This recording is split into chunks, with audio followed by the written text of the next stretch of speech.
ایک صوفی بزرگ بہت بڑے وہ خطاب کر رہے تھے، بڑے پڑھے لکھے لوگ، اور اس میں بہت سارے لوگوں نے پگڑیاں باندھی ہوئی تھیں، امامے پہنے ہوئے تھے۔ انہوں نے پوچھ لیا کہ بیٹے یہ بتاؤ کہ یہ امامہ کیوں پہنا جاتا ہے؟ تو ان میں سے کچھ لوگوں نے دلائل دیے کہ بھائی یہ سنت ہے، اللہ کے نبی نے پہنا۔ کہا ٹھیک ہے، لیکن میں یہ پوچھنا چاہتا ہوں کہ کیوں پہنا؟ کوئی وجہ ہوگی؟ ہم کرتا پہنتے ہیں جسم کو چھپانے کے لیے، تہمد و شلوار چھپانے کے لیے، ٹوپی سر چھپانے کے لیے، پگڑی کیوں؟ سر تو چھپ چکا، اب مزید اس پر ایک لباس۔ اگر تو آپ کہیں کہ یہ ایسے ہی ہے تو رسول کا کوئی کام ایسے نہیں، حکمت سے خالی نہیں۔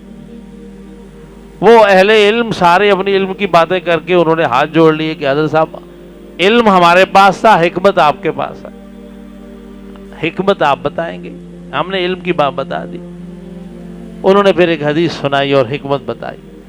رسول پاک صلی اللہ تعالی علیہ وآلہ وسلم کی بارگاہ میں حاتم طائی کی بیٹی جب پیش ہوئی تو وہ عیسائی تھی، وہ اپنے لباس کے ساتھ آئی، آدھا لباس تھا، برہنہ جسم کو کچھ حصے ننگے تھے، تو رسول پاک صلی اللہ علیہ وسلم نے اپنی پگڑی اتار کر اسے بھجوائی اور کہا اسے لپیٹو۔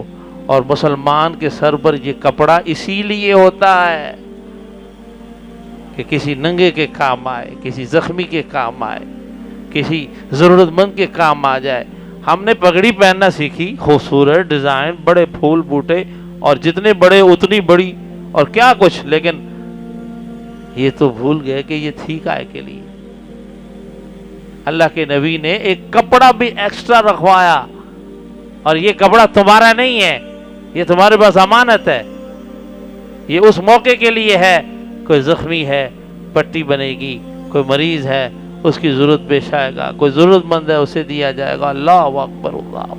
جس اسلام کی تعلیم سراسر ایسی ہو تو اس میں ہم جیسے بے حس لوگوں کو شرم آنی چاہیے کہ ایسے دین میں رہ کر ہم بے حس ہوں اور ہم میں کسی کا احساس نہ ہو۔